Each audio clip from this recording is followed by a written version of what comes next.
Buongiorno, io sono Giada Tasinato e questo è il nuovo numero della serie di articoli appassionanti firmati Passione Antiqua, il negozio di antiquariato della mia famiglia situato ad Abano Terme. Dopo la pausa estiva abbiamo deciso di farvi immergere nella Belle Époque, il periodo che va tra la fine del XIX e l'inizio del XX secolo, nel quale si è sviluppata la corrente artistica dell'Art Nouveau. Durante il corso del video vi mostrerò vari oggetti e gioielli appartenenti proprio a questo periodo storico che fanno parte della nostra collezione di antiquariato. Vi ricordo che tutto quello che vedrete è linkato in descrizione, insieme anche alla versione scritta di questo approfondimento. Inoltre vi consiglio, se non volete perdervi nessun prossimo numero degli articoli appassionanti, che tra parentesi escono ogni primo giovedì del mese, di iscrivervi all'area riservata del nostro sito, sempre attraverso un link che vi lascio in descrizione. Ma ora torniamo al nostro tema principale, l'Art Nouveau. Conosciuta anche come Liberty in Italia e nel Regno Unito, questo fu uno dei movimenti artistici più influenti del passato. Come vi dicevo, si è sviluppata tra la fine del XIX e l'inizio del XX secolo e intendeva essere una reazione ai rigidi stili storicistici della prima metà dell'Ottocento e un rifiuto del crescente industrialismo e della standardizzazione di massa. Il suo obiettivo era quello di proporre un ritorno all'artigianato e all'arte decorativa, che era intesa come un'arte totale, e cioè in cui ogni elemento di un ambiente doveva essere concepito come un'opera d'arte. Tuttavia questi oggetti non dovevano essere solo belli esteticamente, ma era importante fossero anche pratici e funzionali, per adattarsi al meglio al nuovo stile di vita borghese, che era agiato, aperto al sociale e frenetico. L'Art Nouveau si sviluppò in un periodo di grande cambiamento sociale ed economico, influenzato dalle nuove scoperte scientifiche, dalle teorie dell'evoluzione di Darwin e dal simbolismo in letteratura e nelle arti. Questa corrente artistica ebbe un'enorme diffusione internazionale ed è per questo che è conosciuta con diversi nomi. Art Nouveau, usato in Francia, deriva da Maison de l'Art Nouveau, una boutique parigina che fu all'epoca la sede del miglior modernariato europeo. Liberty, il nome con cui lo chiamiamo in Italia e nel Regno Unito, deriva dal nome dei grandi magazzini inglesi che contribuirono a far conoscere alle masse i nuovi modelli artistici. E infine, per citarne un altro, Jugendstil, il nome con cui viene chiamato nei paesi di lingua tedesca, era in realtà il titolo di una rivista d'avanguardia di Monaco. Uno degli aspetti più caratteristici di questo stile fu l'uso di linee fluide e sinuose, con forme spesso ispirate ad elementi della natura, come fiori, foglie, insetti ed animali. Proponendo una visione idealizzata della natura come fonte di spiritualità e bellezza, si cercava infatti di riconnettere l'uomo con l'ambiente a lui circostante. Il design Liberty quindi si allontana dalla simmetria classica e dalle rigide linee rette tipiche della produzione industriale e abbraccia la fluidità e la leggerezza al fine di esprimere eleganza, armonia e sensualità. Per influenza del simbolismo, la figura femminile era spesso portatrice di significati erotici e mitologici, mentre piante ed animale servivano per esprimere la grandezza e il mistero della natura.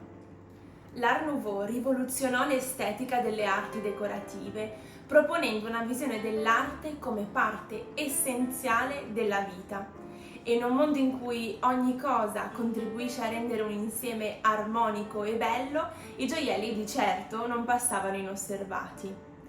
Il periodo Liberty fu sicuramente uno dei più innovativi e affascinanti della storia della gioielleria, nel quale venne proposto un cambiamento radicale nel modo in cui i monili venivano percepiti, progettati e realizzati. Mentre nei decenni precedenti si utilizzava uno stile più rigoroso e ornamentale, legato ai dettami dell'epoca vittoriana, l'Art Nouveau introdusse un approccio completamente nuovo, dove la gioielleria diventa un'arte a sé stante, carica di significati simbolici e con un'estetica profondamente influenzata dalla natura e dal mondo femminile. Negli anni '80 del XIX secolo si era già stanchi dei gioielli prodotti in serie, che avevano portato a un forte appiattimento della forma, in quanto ogni pezzo era uguale agli altri, e a un abbassamento anche della qualità, perché veniva usato oro a basso titolo, per intenderci 9 o 14 carati. I compratori di gioie ricominciarono proprio in questo periodo a cercare oggetti realizzati a mano con tecniche antiche e raffinate e a volere il bel gioiello possibilmente firmato. Al contempo, le attiviste che si battevano per i diritti femminili si rifiutavano di indossare tanti monili contemporaneamente, come avevano visto fare alle loro madri, e preferivano una donna più seria e grintosa, magari con pochi gioielli, ma che sapessero distinguersi per raffinatezza e originalità. I maestri orafi e i grandi designer, tra cui spiccano sicuramente René Lalique, Georges Fouquet e Louis Cartier, furono così spronati a cambiare la direzione della produzione orafa, ormai fiacca e stancante. I nuovi gioielli, invece che la perfezione e l'uniformità, enfatizzavano fieramente la loro unicità e contribuivano così a portare l'arte nella vita di tutti i giorni. Si preferivano gioielli asimmetrici in modo da simboleggiare un po' il dinamismo della vita sociale e si teneva spunto dalla sensuale figura femminile, dalle ali degli insetti, primi tra tutti le farfalle e le libellule, dai fiori e dalle creature mitologiche. Tra le gemme più utilizzate ci furono di sicuro i diamanti, di cui si erano appena scoperte le ricche miniere africane, che permisero una disponibilità mai vista prima e di conseguenza un rinnovato interesse nello studio di nuovi tagli e forme che sapessero esaltare le caratteristiche proprie di questa gemma. Le perle naturali invece, con le loro sottili variazioni luministiche e con la loro forma mai perfetta, affascinarono profondamente i gioiellieri, che ne fecero ampio uso in questi decenni.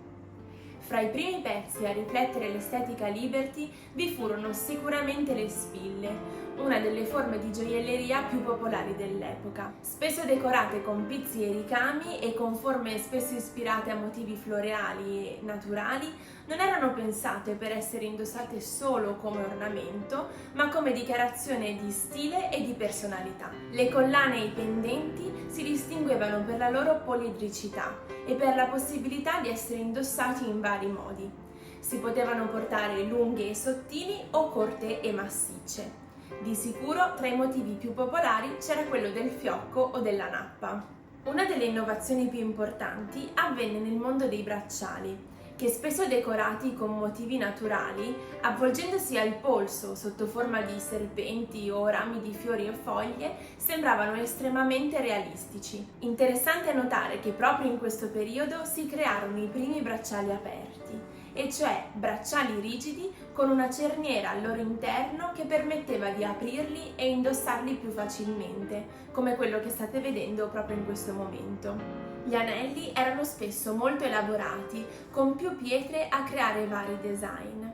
Si cercava di far risaltare le caratteristiche proprie di ogni gemma, senza aver timore di mostrare anche le loro imperfezioni. Questo approccio riflette molto bene la filosofia dell'Art Nouveau, che vuole celebrare la bellezza della natura in tutte le sue forme, anche quelle meno canoniche. I gioielli Liberty erano spesso esuberanti e unici, con design che sfidavano le convenzioni dell'epoca. La fine del XIX e l'inizio del XX secolo fu un periodo di grande prosperità per l'arte orafa, di opulenza dei materiali e di grande fantasia dei modelli. La caratteristica fondamentale era l'ineguagliabile sensazione di leggerezza, che non era solo fisica, ma anche simbolica, in quanto rifletteva la conquista della libertà dalle rigide concezioni del passato e la maggiore possibilità di espressione individuale. Ogni pezzo diventa un'opera d'arte in miniatura che rifletteva la complessità e la bellezza del mondo naturale. I gioielli di questo periodo che ci sono stati tramandati non sono solamente dei bei oggetti da indossare, ma delle testimonianze di un'epoca di cambiamento, di un rinnovato rapporto con la natura e di una celebrazione della creatività umana. Siamo arrivati alla fine di questo approfondimento dedicato all'Art Nouveau. Vi ringrazio di avermi ascoltata e spero di avervi tenuto compagnia. Vi ricordo di iscrivervi all'area riservata del nostro sito per rimanere sempre aggiornati con tutti i prossimi numeri dell'articolo appassionante e di seguirci su Facebook e Instagram per aggiornamenti quasi quotidiani. Ciao appassionari!